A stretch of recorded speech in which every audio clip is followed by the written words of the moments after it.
E se eu te dissesse que Made in Abyss talvez conte uma história muito parecida com uma escrita há mais de 700 anos, uma jornada de sofrimento, transformação e perda de inocência? Porque, de certo modo, o Abismo de Hérico pode ser lido como um inferno moderno e sua estrutura lembra bastante o inferno de Dante. Mas calma, eu não tô dizendo que Made in Abyss copiou Dante ou algo do tipo. A questão aqui é filosófica. Afinal, o que acontece quando o ser humano decide continuar descendo, mesmo sabendo que o sofrimento só aumenta? É burrice? É loucura? É um pouco dos dois? E eu te digo, meu jovem aventureiro, não é nenhum desses dois pontos. O inferno de Dante não é apenas um lugar de dor, ele é uma representação da condição humana. Cada círculo mostra pessoas consumidas por seus desejos, vícios e obsessões. E é exatamente aqui que Made in Abyss começa a parecer familiar. Na obra de Akihito Tsukushi, Riko ela não sobe, ela desce. Vocês já estão cientes disso, né? Quanto mais fundo o abismo fica, mais a realidade e suas regras fundamentais se tornam cruéis. Tudo muda, seja as regras, a mente ou até o corpo. Assim como no inferno de Dante, cada camada parece exigir um preço. No início existe curiosidade, depois vem medo, dor, perda e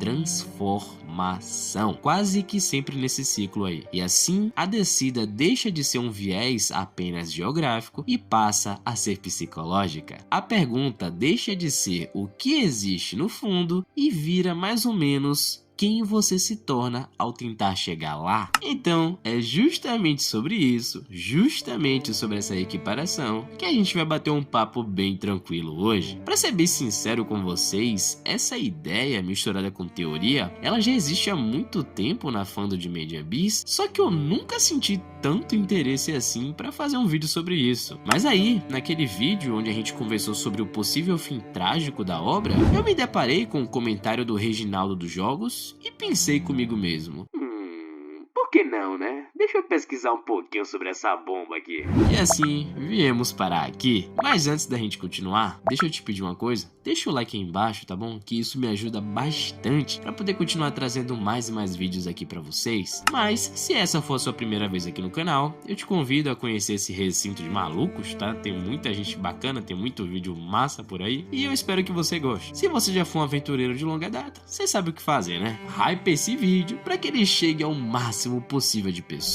Então, sem mais delongas, existe uma pergunta filosófica escondida no coração de Made in Abyss, e ela é: existe conhecimento sem sacrifício? Desde o início da história, o abismo é tratado quase como uma promessa, um lugar que é capaz de revelar verdades inimagináveis, relíquias impossíveis, segredos esquecidos e uma resposta para aquilo que ninguém conseguiu compreender. E é justamente aqui que mora o perigo. Como dizia aquele ditado, a curiosidade matou o gato. Porque Riko não desce apenas por aventura, ela desce porque deseja saber, porque deseja encontrar respostas e também porque existe algo profundamente humano nela, a incapacidade de aceitar o desconhecido. Na filosofia, existe uma ideia recorrente, onde diz que o ser humano é movido pela busca de sentido. Nós queremos sempre entender o mundo, queremos descobrir o que existe depois da montanha, depois do oceano ou até mesmo depois das estrelas. Mas aí, o Akihito faz com que a sua narrativa introduza uma outra pergunta cruel, logo de cara por sinal. E se o preço da verdade for alto demais? Chegue mais perto aqui, rapidinho, bora lá. Observe como toda camada do abismo cobra alguma coisa. A primeira, a segurança, depois o conforto, depois o corpo, depois a mente e em certos momentos até a própria humanidade. A maldição do abismo funciona como uma metáfora filosófica, porque subir, voltar atrás, dói. Mudar dói. Conhecer certas verdades dói. Quanto mais fundo você vai, menos possível se torna retornar à pessoa que você era antes. E eu acredito fielmente que esse é um dos motivos que torna essa obra tão desconfortável, mas ao mesmo tempo tão incrível. Mas, como de costume, existe alguém que encarna essa filosofia até o extremo. E é óbvio, eu não podia deixar esse cara de fora desse tema. E sim, estamos falando do Bondrewd. Esse infeliz com capacete capacete tem um sério problema, onde ele não se enxerga como vilão, mesmo fazendo, comentando ou provocando as maiores atrocidades da obra. Ele não age por prazer, raiva ou pura crueldade, ele age por propósito, porque para Bondrewd, sofrimento não é tragédia, é mais ou menos método. Método esse onde dor vira ferramenta, sacrifício vira experimento e seres humanos viram recursos. E aqui, Made in Abyss encosta numa questão filosófica antiga e profundamente desconfortável. Existe ou não um limite para o conhecimento? Se uma descoberta gigantesca dependesse do sofrimento de poucos, então poderíamos dizer que isso seria justificável? É complicado, é uma pergunta sem uma resposta fácil. Mas, meu jovem mancebo, perceba uma coisa: na história da humanidade, observe quantas vezes o sofrimento foi racionalizado em nome de algo maior, seja para a ciência, para a guerra, para a tecnologia, religião ou até mesmo ideologias. Sempre existe alguém dizendo que o preço é terrível, mas é necessário. É só você observar todos os conflitos que estão acontecendo no mundo de hoje em dia, e essa questão vai estar bem descarada em todas essas situações. Mas aqui, no universo da nossa obra fofinha e sangrenta, podemos palpar que Bondrewd acredita nisso. E talvez seja exatamente por isso que ele assuste tanto, porque ele não parece um monstro distante. Ele parece alguém perigosamente racional. Como certas figuras do Inferno de Dante, Bondrewd é alguém consumido pela própria obsessão, não por maldade simples, mas por uma ideia, uma crença, um objetivo. Ele já não teme o abismo, ele simplesmente o aceita. Talvez até o adore, viu? Enfim, se chegar a esse ponto eu acho que seria muito estranho, né? Deixa quieto, finge que eu não falei nada. Mas eu diria que é como se ele tivesse entendido uma verdade terrível, que para alcançar certos lugares, alguma parte da humanidade precisa ir de comes e bebes.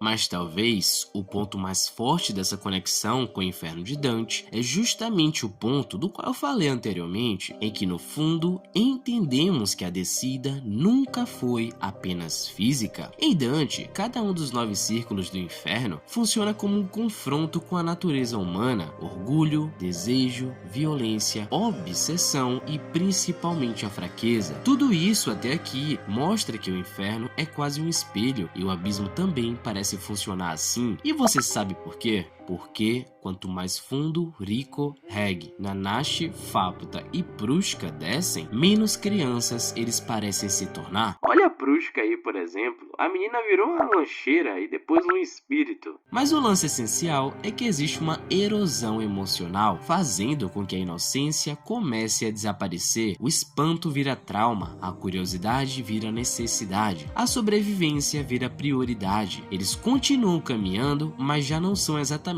as mesmas pessoas. E talvez essa seja a parte mais filosófica da obra, a ideia de que certas jornadas não podem ser revertidas. Existem experiências que mudam sua visão de mundo para sempre. Você até continua vivendo, mas não volta sendo o mesmo. E assim, talvez o abismo represente exatamente isso, o processo inevitável de perder partes de si enquanto tenta encontrar sentido. E cara, eu sinto que essa frase resume muito bem esse vídeo. Talvez seja por isso que comparar Made in Abyss ao Inferno de Dante faça tanto sentido, não porque os dois são iguais, mas porque ambos contam histórias sobre descida, sobre sofrimento, sobre obsessão, sobre aquilo que um ser humano está disposto a sacrificar para encontrar respostas. E no fim, talvez o abismo não seja apenas um lugar, talvez ele seja uma metáfora para o amadurecimento, para a dor de conhecer o mundo, ou até para a própria condição humana, porque toda busca profunda cobra alguma coisa, e quanto mais perto da verdade você chega, mais distante você fica da pessoa que era antes. E assim, o verdadeiro horror não se estabelece nas criaturas ou na maldição, mas uma pergunta muito simples: quanto você estaria disposto a perder para finalmente descobrir a verdade?